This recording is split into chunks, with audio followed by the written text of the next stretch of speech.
क्या कभी आपने सोचा है कि जिंदगी के फैसले कितने नाजुक होते हैं? एक गलत कदम इंसान को कहां से कहां ले जाता है। आज मैं आपको एक ऐसी कहानी सुनाने जा रहा हूं जहां हालात, रिश्ते और भावनात्मक फैसले एक दूसरे से इस तरह उलझ गए कि कहानी का हर मोड़ हैरान कर देने वाला बन गया। ये एक ऐसे रिश्ते की कहानी है जहां प्रेम, अहंकार और गलतफहमियां एक दूसरे से गुत्थम गुत्था हो गईं और जिसका नतीजा अप्रत्याशित निकला। आइए इस कहानी के धागों में खो जाते हैं। दबी हुई आकांक्षाएं और एक माँ का त्याग। मैंने एक मध्यम वर्गीय परिवार में आंख खोली।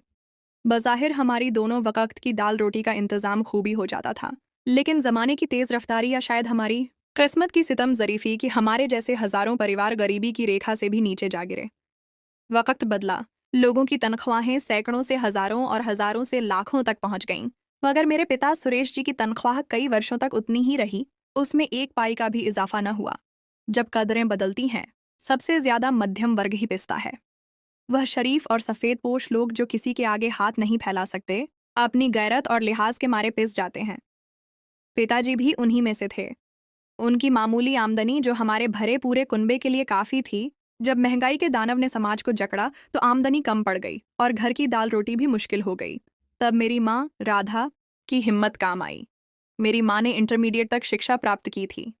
छोटे बच्चों की तमाम तर जिम्मेदारियों के बावजूद उन्होंने प्राइवेट छात्रा के तौर पर बीए और फिर बीएड की डिग्री हासिल की, और जब नौकरी के लिए भाग दौड़ की तो भगवान की कृपा हुई और उन्हें एक स्कूल में नौकरी मिल गई। अगर माँ राधा हिम्मत से काम न लेती तो इस परेशानी के द्वार में हम कब के फाकों मर गए होते, या फिर अपनी अना को मारकर रिश्तेदारों से मांग कर खाते। मगर रिश्तेदार भी भला कब तक साथ देते। निःसंदेह आज हमारे पास जो कुछ भी है वह मेरी माँ का दिया हुआ है। पिताजी, सुरेश जी ने हमें कुछ नहीं दिया, ऐसी बात नहीं, लेकिन वह स्वभावतः कुछ सुस्त वाकई हुए थे। उम्र भर एक मामूली नौकरी पर ही संतोष किए रहे और किसी दूसरी अच्छी नौकरी के लिए कोशिश न कर सके और न ही आमदनी बढ़ाने पर ध्यान दिया। माँ जब नौकरी पर जा रही थीं और उन्हें नौकरी नई नई मिली ही थी कि मेरी पैदाइश हो गई। मेरी तीनों बड़ी बहनें प्रिया, दिव्या और स्मिता स्कूल जाती थीं और मेरा छोटा भाई हर्ष अभी नन्हा था। माँ उसे साथ ले जाती थीं। मेरी परवरिश एक समस्या बन गई। इसी मुश्किल वक़्त में मेरी नानी माँ दुर्गा देवी हमारे काम आई, वरना तो माँ को नौकरी छोड़नी पड़ती। उन्होंने मुझे पालने की जिम्मेदारी ले ली और मैं 1 माह की नन्ही बच्ची नानी के घर पहुंचा दी गई। पालने में पड़े बच्चे को क्या खबर कि उसके माँ बाप कौन है और कौन उसकी परवरिश कर रहा है। ननिहाल, जहाँ मेरा बचपन गुजरा, एक खुशहाल, शिक्षित और सुलझे हुए लोगों का घर था। नानी के आंचल में एक सुकून भरा बचपन घर में वातावरण शांत था। मुझे मामा, नानी और मौसियों का बेहद प्यार मिला। मैं पालने से बचपन और फिर लड़कपन की उम्र को पहुंच गई। मैं नानी और मौसियों से इतनी घुल मिल गई थी कि फिर उन्हीं के पास रह गई। जब मैं समझदार हुई तो यह जरूर सोचती थी कि माता पिता का घर अपना घर होता है, आखिर कभी तो वहां जाना ही होगा। मैं बहुत कम माता पिता के घर जाती थी। कभी जब माँ को ज्यादा छुट्टियां मिलती, वह नानी के घर फोन करती, तब मैं नानी को बड़ी माँ कहा करती थी और उनके साथ माता पिता के घर रहने चली जाती थी। माता पिता के घर का माहौल बहुत अलग था। जबकि मैं एक प्यार भरे और परसुकून वातावरण की परवरिश थी, वहां के घर की फिजा में मेरे भाई बहनों की लड़ाइयाँ, झगड़े और चीख पुकार थी जिसकी मैं आदी न थी। तभी मैं वहां जाकर भयभीत हो जाती थी। मेरा भाई हर्ष अकेला होने की वजह से लाडला था। माँ बाप के बेहद प्यार ने उसे बिगाड़ दिया था। वह हठी और जिद्दी हो गया था, पढ़ने में दिलचस्पी न लेता, हर प्रकार की पाबंदी उसे नागवार थी। माता पिता अगर उसकी कोई इच्छा पूरी न करते तो चीजें पटकता और तोड़ फोड़ करता था। गर्ज उसकी जिद्दी तबीयत से मुझे डर आने लगा था। वह जो चाहता था कर गुजरता था। बड़ी बहनें भी उससे डरती थीं। माँ अपनी नौकरी के कारण घर की तरफ पूरी तवज्जो न दे पाती थीं। बड़ी बहन प्रिया को इसी वजह से स्कूल से हटा लिया गया था कि वह घर संभाले। पिता सुरेश जी लापरवाह मिजाज के मालिक थे। मेरी बहनें पढ़ाई से ज्यादा टीवी और फैशन की तरफ आकर्षित हो गईं। पहले वह मुझसे प्यार से मिलतीं, फिर उनका रवैया मेरे साथ भी अबोध्य और बहुत अजीब हो गया। बचपन से जहां मैं रह रही थी, मुझे हर तरह का आराम था। नानी ने तमीज और तरीके की हर बात सिखाई थी, जबकि गाली ग्लौज और लड़ना झगड़ना बहनों की आदत थी। माँ बाप के घर जाने की इच्छा खत्म हो गई क्योंकि उनके घरेलू माहौल से मुझे नफरत हो गई थी।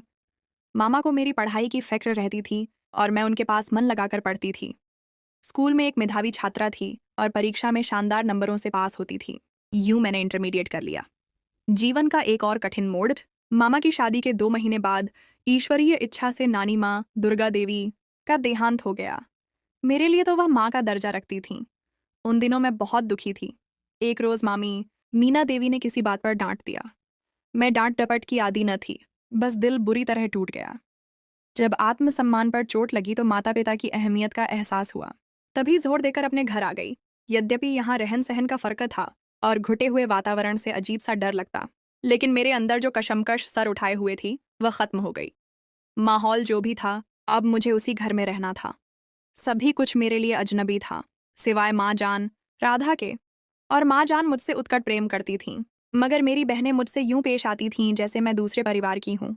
दादा दादी के परिवार से मेरा बहुत कम संबंध था, बहुत कम लोगों को पहचानती थी।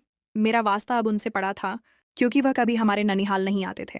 पहली बार जब बुआ निर्मला देवी से मिली तो उन्होंने प्यार से गले लगा लिया। मुझे वह अच्छी लगीं। उनकी बातों से अंदाजा हुआ कि वह अच्छी सोच भी रखती हैं। अब अपनों ने हमारे घर ज्यादा आना जाना शुरू कर दिया। उनको मुझ में दिलचस्पी हो गई। बार बार मेरे सामने अपने बेटे विकास का जिक्र करती और तारीफें करती कि विकास बहुत ही अच्छा लड़का है, वह ट्रेनिंग कर रहा है, जब ट्रेनिंग पूरी कर लेगा तो तुमसे मिलने आएगा। तुम देखोगी तो हैरान रह जाओगी, कितना शिष्ट और शिक्षित है वह। मैं इतनी छोटी तो न थी कि इन बातों का मतलब न समझती। यकीनन वह मुझे अपनी बहू के रूप में देखना चाहती थी। विकास का व्यक्तित्व और एक नया मोड़ विकास वाकई बेहद खूबसूरत जवान था। वह शिष्ट और विनम्र भी था और उसका भविष्य उज्ज्वल था। लेकिन उसके व्यक्तित्व में एक कमी यह थी कि स्वभाव में जल्दबाजी कूट कूट कर भरी हुई थी। फैसले करने में सोच विचार से काम न लेता था। इसी जल्दबाजी की आदत ने आखिरकार उसकी खुशियों का काम तमाम किया। परिवार में सभी की इच्छा थी कि वह विकास को अपना दामाद बना ले, लेकिन बुआ निर्मला देवी की पसंद मुझ पर पड़ी। मुझे भी फख्र सा महसूस हुआ कि इतनी लड़कियां छोड़कर उन्होंने मुझे पसंद कर लिया है। वह बेटे के इंतजार में थीं कि विकास आए तो बाबूजी और माँ से मेरा रिश्ता मांग ले। जब विकास ट्रेनिंग पूरी करके लौटा, माँ ने मेरा नाम उसके सामने रखा। तभी वह बोला, माँ जान, मैंने आलिया को कभी जीवन साथी बनाने का नहीं सोचा, क्योंकि वह हमारे परिवार से दूर पली बड़ी है। मालूम नहीं किस स्वभाव और किन आदतों की मालिक है।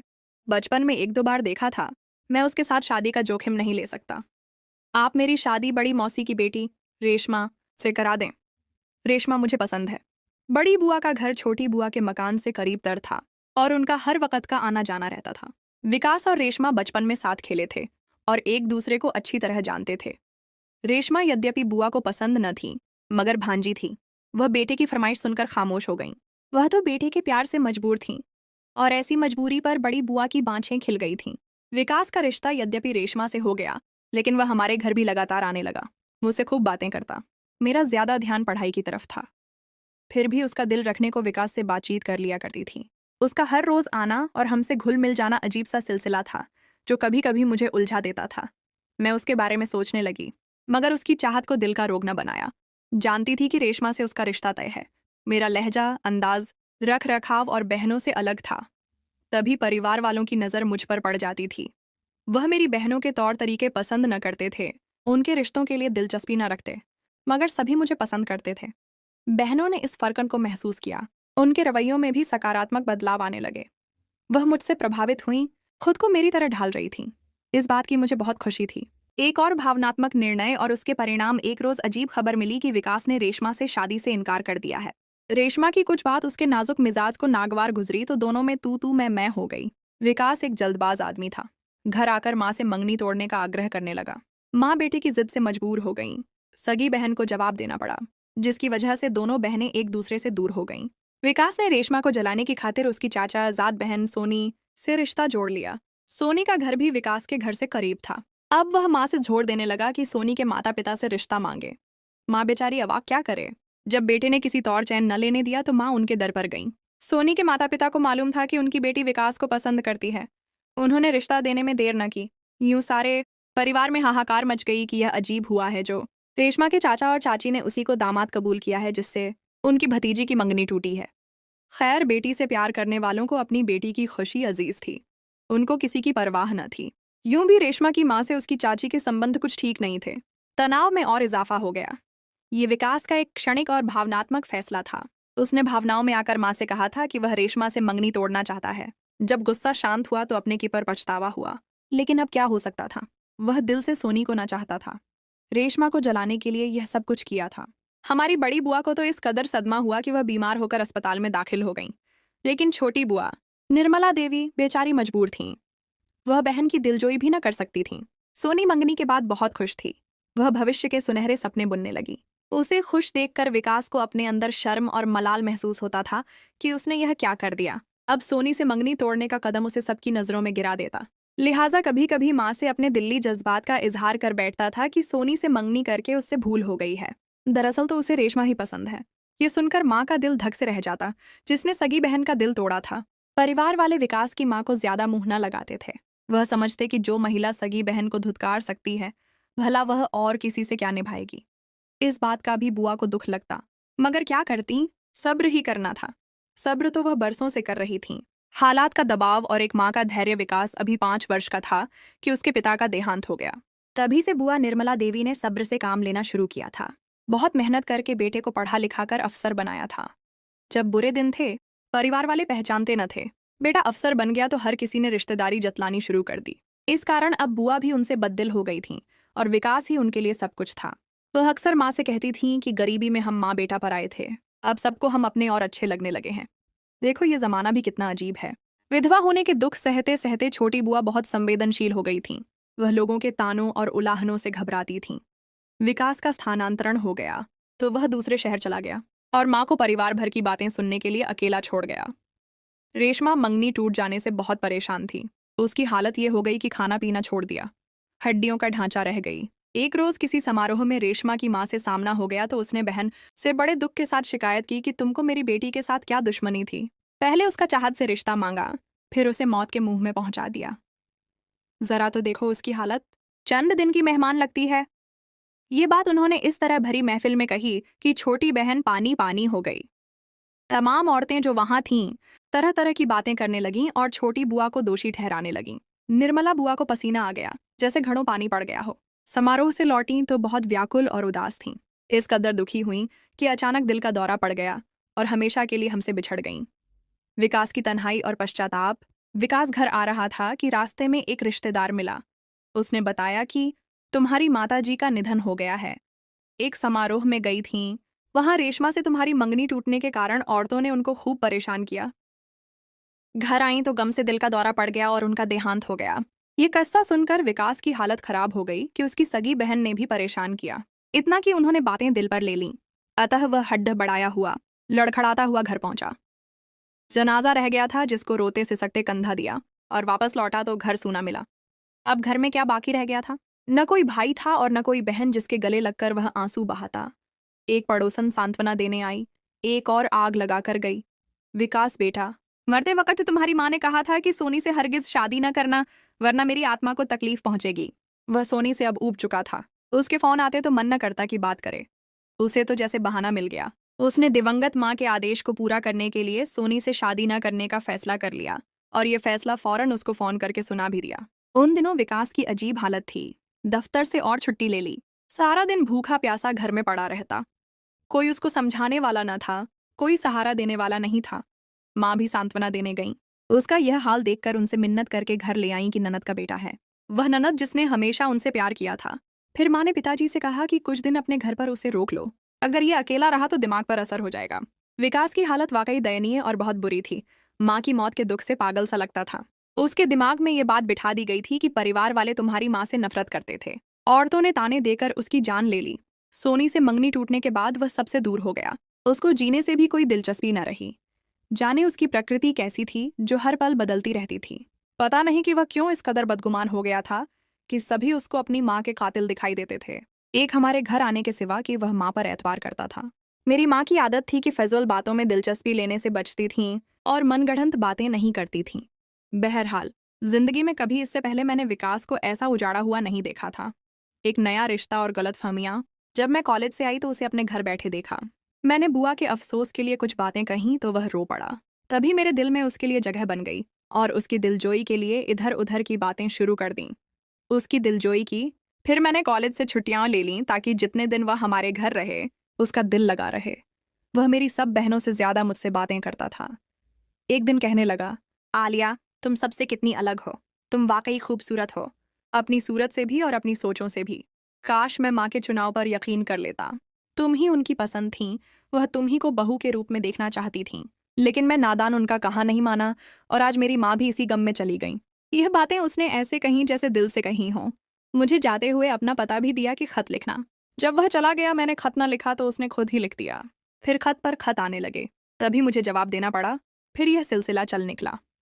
उसके खतों ने मेरी पसंदगी को चाहत में बदल दिया, मगर मैंने इजहार न किया।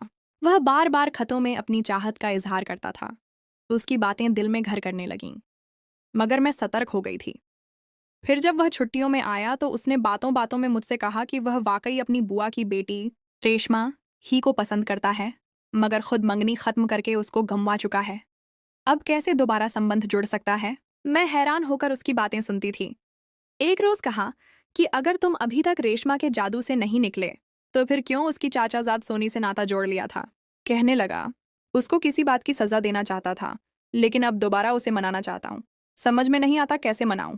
तब मैं सोचने लगी कि यह कैसा इंसान है जो फैसले बदलने में देर नहीं लगाता, दूसरों की जिंदगी को खेल समझता है।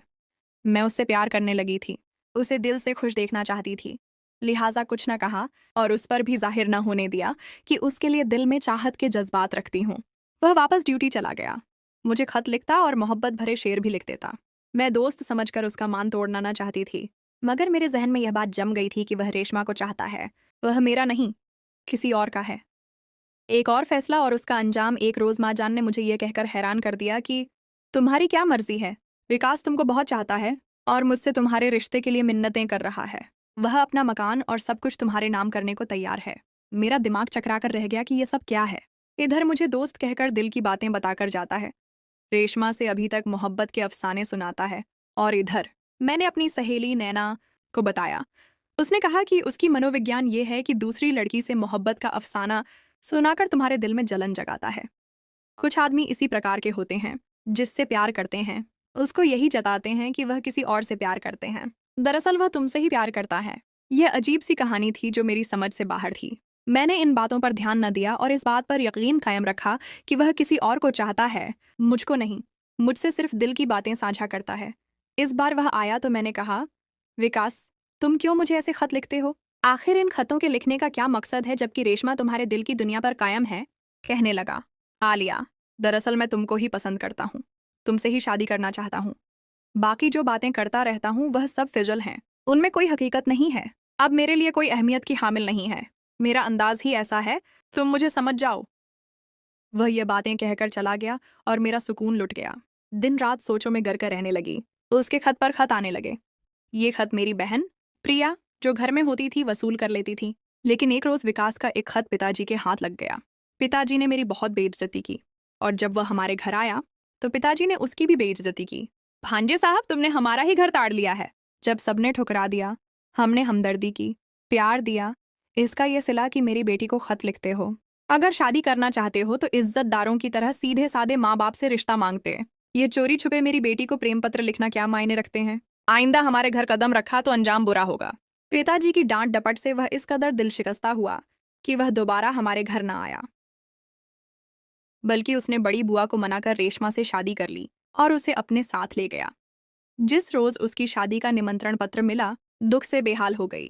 लगता था कि दिल बंद हो जाएगा। सोचा उसने फिर जल्दबाजी की है। पिताजी की डांट सहकर माँ से बात करता तो यकीनन बात बन जाती। माँ उसको रिश्ता देना चाहती थी। मुझे बार बार समझाती थी कि विकास अच्छा लड़का है, तुम राजी हो जाओ, उसका कोई नहीं है, वह हमेशा हमारा बनकर रहेगा। मगर विकास ने तो मोहलत ही न दी, झटपट अपनी शादी का फैसला कर लिया। काश यह उसका सही फैसला होता, मगर मैं जानती थी कि उसका फैसला सही नहीं है। वह रेशमा के साथ खुश न रह सकेगा। वह बड़ी तेज मिजाज की लड़की थी। वही हुआ जिसका डर था। वह रेशमा के साथ खुश न रह सका। उसे शादी के बाद भी मेरी याद सताती और तड़पाती रही। वह रोज ही रेशमा को यह बताता था कि वह मुझसे मोहब्बत करता है, वह मुझे भुला नहीं सकता, वह मेरे बगैर खुद को वीरान और अधूरा महसूस करता है। कोई पत्नी ये बातें भला कब तक सुनती और बर्दाश्त करती? आखिर रेशमा के सब्र का पैमाना लबरेज हो गया। एक दिन झगड़ा हुआ और वह रूठ कर मायके आ गई। फिर उसने तलाक मांग ली और वापस विकास के पास जाने से इनकार कर दिया। मेरी शादी अपने पिताजी के दोस्त के बेटे रोहन से हो गई। मेरे पति अच्छे इंसान हैं, वह एक सामान्य व्यक्ति हैं, मन लगाकर मेहनत करते हैं और जो कमाते हैं मेरी झोली में ला डालते हैं। लेकिन अजीब बात है कि मुझे अब तक वह असामान्य व्यक्ति विकास नहीं भूलता। जब तन्हाई में बैठती हूँ वह याद आ जाता है। सुना है वह भी अभी तक मुझे नहीं भुला पाया। इस कहानी में विकास के निर्णयों के बारे में आपकी क्या राय है? क्या आपको लगता है कि उसने अपनी जल्दबाजी के कारण अपनी खुशियों को खो दिया?